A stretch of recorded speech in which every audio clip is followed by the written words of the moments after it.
শব্দ চয়ন এবং সেটা প্রকাশের ভঙ্গিতে ভিন্নতা আছে। সাউন্ড মানে যে কথাগুলো উনি বলছেন তার ভয়েসের ইন্টোনেশন, স্ট্রেস ভিন্নতা আছে, তার বডি ল্যাঙ্গুয়েজ, ফেশিয়াল এক্সপ্রেশনের ভিন্নতা আছে। কিন্তু কন্টেন্ট যদি আমরা চিন্তা করি, স্বজন হারানোর বেদনা বাদ দিলে প্রায় একটা শেখ হাসিনার ভাষণ দিয়েছেন আমাদের প্রধান উপদেষ্টা। মানে কেন বলছি, কি কি ছিল, কি কি থাকে শেখ হাসিনার ভাষণে, আসলে তাই থাকে। প্রচুর সাফল্যের ন্যারেটিভ, প্রচুর গল্প। শেখ হাসিনা উন্নয়নের গল্প করতেন, এই উন্নয়ন শব্দটা ছিল না, কিন্তু বিভিন্ন ক্ষেত্রে সরকার কি কি করেছে সেই তালিকা দেওয়ার চেষ্টা।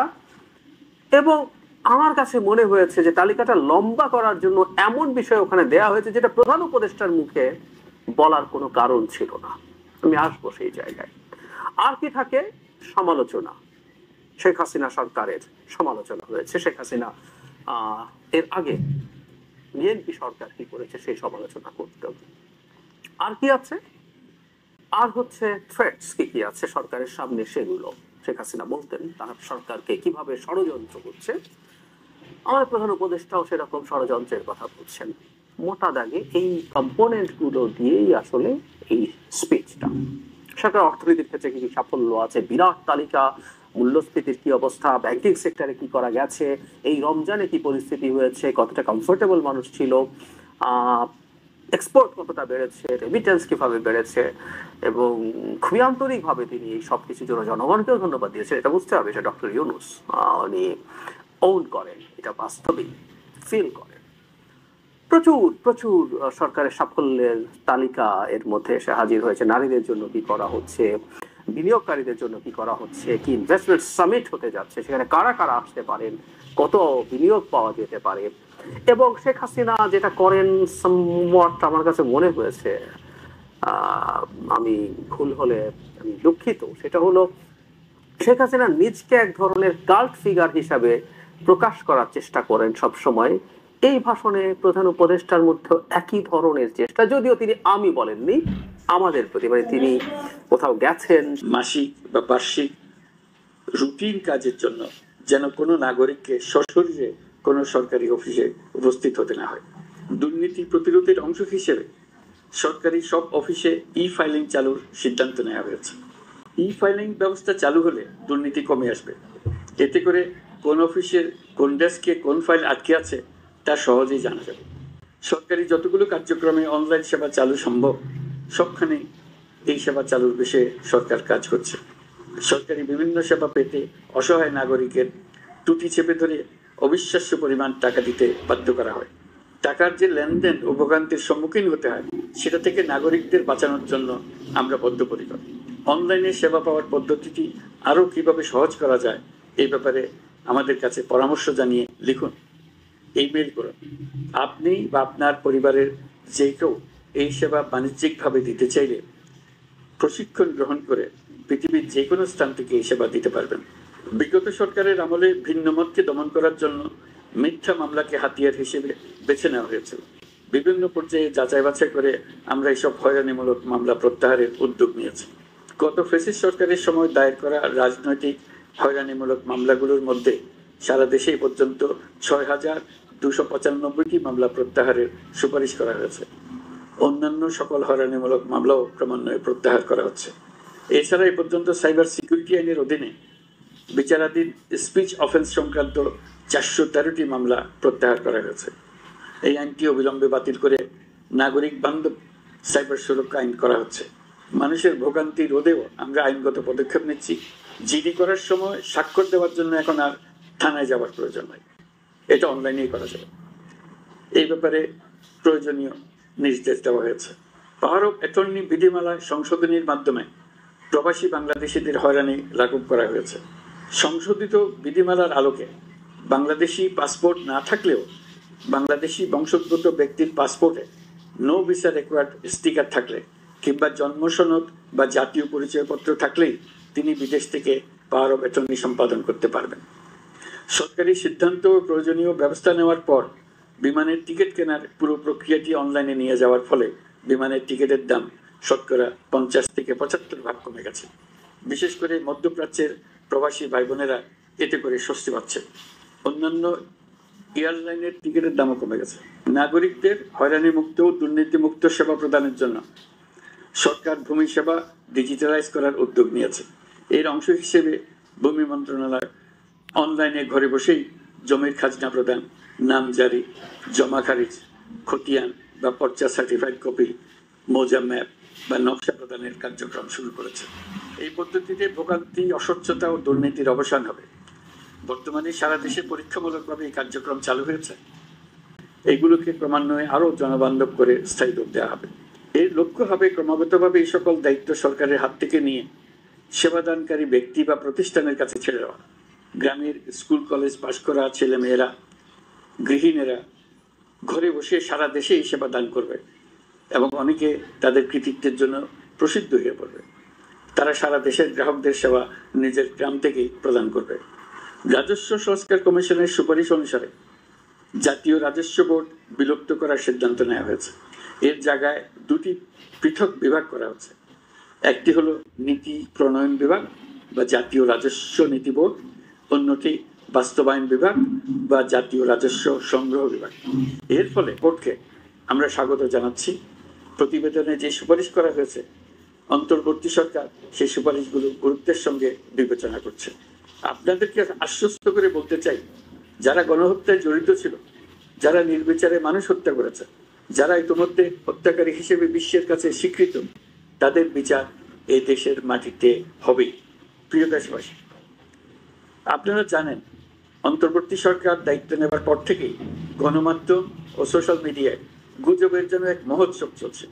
দেশকে অস্থিতিশীল করার জন্য একের পর এক মিথ্যা তথ্য ছড়িয়ে দিয়ে জনগণকে বিভ্রান্ত করার চেষ্টা চলছে।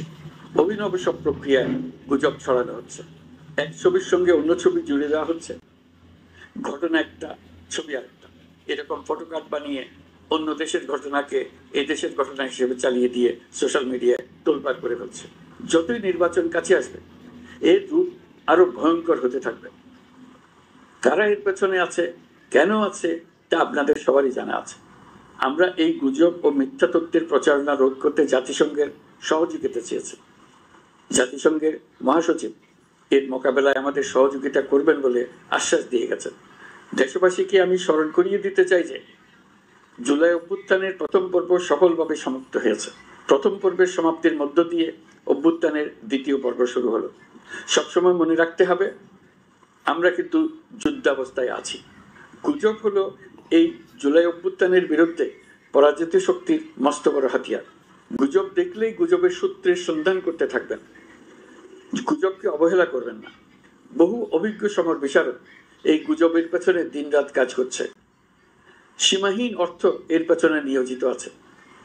এর মূল লক্ষ্য জুলাই অভ্যুত্থানকে ব্যর্থ করা। আমরা তাকে ব্যর্থ হতে দেব না। আমাদের সামগ্রিক ঐক্য পলাতক শক্তির গায়ে জ্বালা ধরিয়ে দিচ্ছে। তারা এই ঐক্য ভাঙতে চায়। তাদের অভিনব কৌশল আপনি টেরই পাবেন না, আপনি বুঝতেই পারছেন না কখন তাদের খেলায় আপনি পুতুল হয়ে গেছেন। আমাদের সচেতনতা এবং সামগ্রিক ঐক্য দিয়েই এই গুজবকে রুখতে হবে, পলাতক অপশক্তির ষড়যন্ত্রকে ব্যর্থ করে দিতে হবে। প্রিয় দেশবাসী, আপনারা জানেন ইতিমধ্যে জাতীয় ঐক্যমত্য কমিশন তাদের কাজ শুরু করেছে। 6টি সংস্কার কমিশনের 166টি সুপারিশ ও পূর্ণাঙ্গ প্রতিবেদন সহ 38টি রাজনৈতিক দলের কাছে চিঠি দেওয়া হয়েছে। তালিকা এর মধ্যে এসে হাজির হয়েছে। নারীদের জন্য কি করা হচ্ছে, বিনিয়োগকারীদের জন্য কি করা হচ্ছে, কি ইনভেস্টমেন্ট সামিট হতে যাচ্ছে, সেখানে কারা কারা আসতে পারেন, কত বিনিয়োগ পাওয়া যেতে পারে। এবং শেখ হাসিনা যেটা করেন সামওয়াট আমার কাছে মনে হয়েছে, আমি ভুল হলে আমি দুঃখিত, সেটা হলো শেখ হাসিনা নিজকে এক ধরনের কাল্ট ফিগার হিসাবে প্রকাশ করার চেষ্টা করেন সব সময়। এই ভাষণে প্রধান উপদেষ্টার মধ্যে একই ধরনের চেষ্টা, যদিও তিনি আমি বলেননি, আমাদের প্রতি, মানে তিনি কোথাও গেছেন, সেখানে কি ধরনের আগ্রহ বিদেশিরা তার প্রতি দেখিয়েছে সেটাকে আমি বেশ গর্ব নিয়ে বলছেন।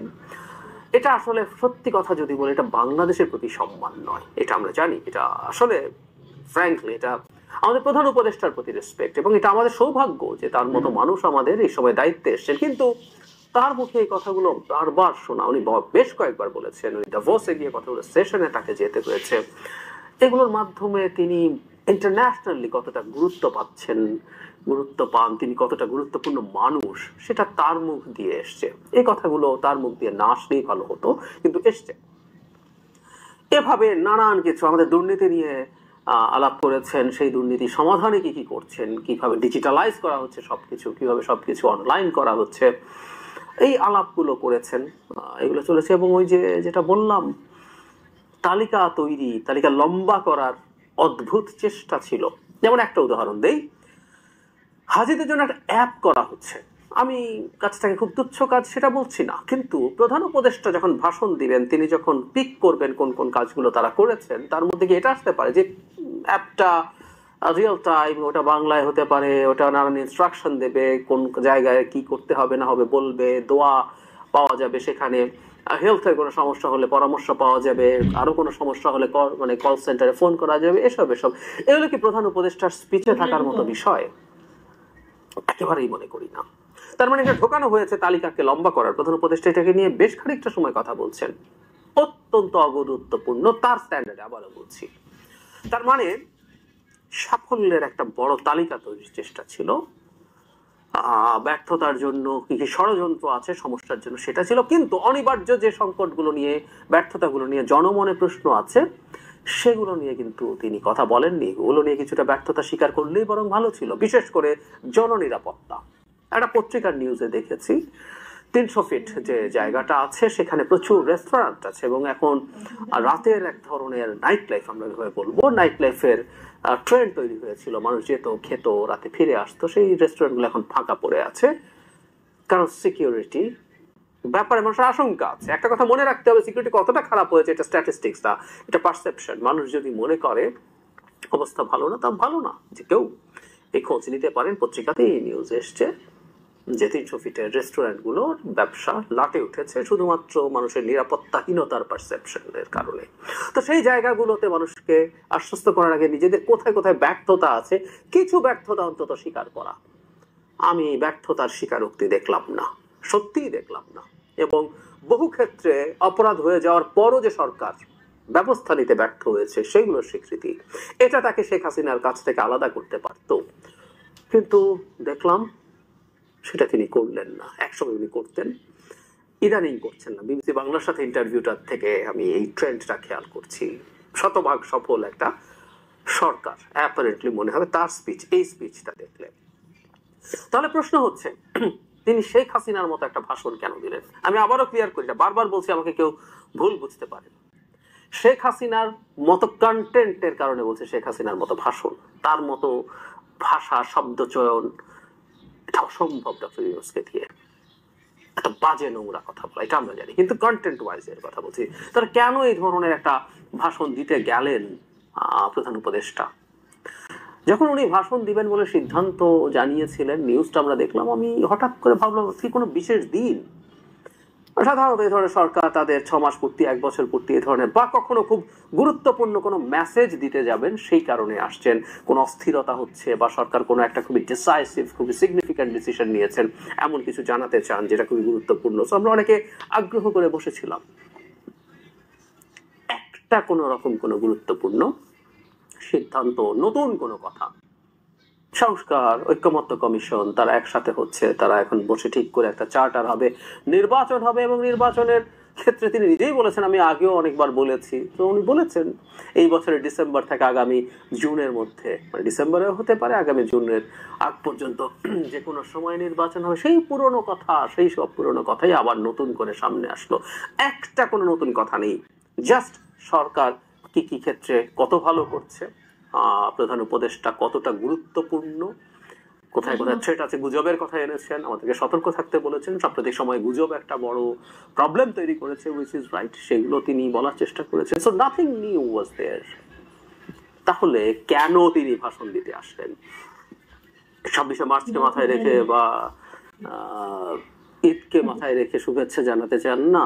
35 মিনিট এগুলো নিয়ে এত এত কাজের ফিরিস্তি দেওয়ার কোনো কারণ নেই। আমরা জানি যে আমরা সরকারকে সমালোচনা করছি অনেকেই, যে সরকার ঠিক মতো কাজ টাজ করতে পারছে না, সরকার যতটা এফেক্টিভ হওয়ার কথা, এফিশিয়েন্ট হওয়ার কথা, সেগুলো করছে না। যে যে গ্রাউন্ডগুলোতে বলছে সেই গ্রাউন্ডগুলো আসলে এখনো একই রয়ে গেল। সরকারের একদম কোনো সাফল্য নেই কেউ বলছে না, সাফল্য আছে, নিশ্চিতভাবেই আছে। আরো কি কি করা যেতে পারতো, কতটুকু হতে পারতো, কতটুকু হওয়া উচিত ছিল নিজের পক্ষে, সেই আলাপগুলো আমরা করি। তো সরকার সাফল্য দেখাতে যাচ্ছে। এখন প্রশ্ন হচ্ছে সরকার কেন সাফল্য দেখাতে চাইবে, কি প্রয়োজন, কেন তাকে এতটা মরিয়া হয়ে উঠতে হবে? দু কারণে মানুষ সাফল্য দেখানোর চেষ্টা করে। প্রচুর ন্যারেটিভ, উন্নয়নের নানান ভালো কাজের ন্যারেটিভ তৈরি করতে চায়। একটা হলো যে সরকারটা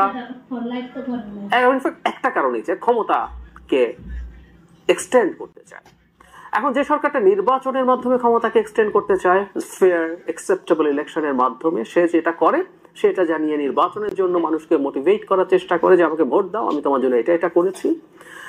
আর আরেক টাইপের সরকার, শেখ হাসিনার মতো মানুষ প্রচুর উন্নয়নের বয়ান মুহূর্তে মুহূর্তে আমাদের সামনে আনতেন, তিনি তার হয়ে অন্য লোকজন, সেটাও একই কারণে, যে উল্টো কারণ, সেটা হচ্ছে আমাকে থাকতে দাও, ভোট করতে দরকার নেই, কারণ আমি তোমাকে উন্নয়ন দিচ্ছি, দেশটাকে আমি স্বর্গ বানিয়ে ফেলছি, সিঙ্গাপুর বানিয়ে ফেলছি, প্যারিস, সুইজারল্যান্ড বানিয়ে ফেলছি, সব ভোট টোটের দরকার নেই, ভোট ছাড়াই আমি আছি, আমি থাকলে এটা করছি, এবং আমি যদি না থাকি অন্য কেউ এসে এটা করবে না। এত বেশি উন্নয়ন, এত বেশি কাজের ফিরিস্তি দেওয়ার প্রধান কারণ একটু, এই সরকার তো নির্বাচন করছে না ফর শিওর। তাহলে আরেকটা প্রশ্ন যেটা আসে, এই সরকার কি তার ক্ষমতা আরো দীর্ঘায়িত করতে চাইছে নির্বাচন না দিয়ে? এই প্রশ্নটা আমি করলাম, খুব সফটলি করে রাখলাম, কারণ মনের মধ্যে প্রশ্নটা এসছে, প্রশ্নটা তুলে রাখা দরকার আছে। না হলে কেন একটা সরকার অনেক ভালো কিছু করছে এই ন্যারেটিভ মানুষের সামনে আনতে হবে? এই বছরের মধ্যে খুব ভালোভাবে নির্বাচন হয়ে যাওয়া সম্ভব, এবং সকল বড় প্যাকেজের সংস্কার হলেও এই বছরের মধ্যে নির্বাচন হওয়া সম্ভব, খুব ভালোভাবে সম্ভব। এটা নিয়ে তো খুব স্পষ্ট রোড ম্যাপ চলে আসতে পারতো, আসেনি তো।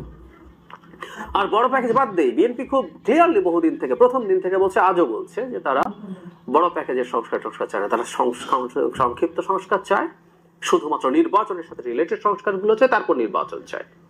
এতে বিএনপির সমালোচনা হচ্ছে, অনেকে করছেন। এনসিপি বিএনপির সংস্কার প্রস্তাবনা নিয়ে তার অবস্থানকে ক্রিটিসাইজ করছে, ফাইন, রাজনীতিতে এগুলো হবে, এগুলো হওয়াই উচিত।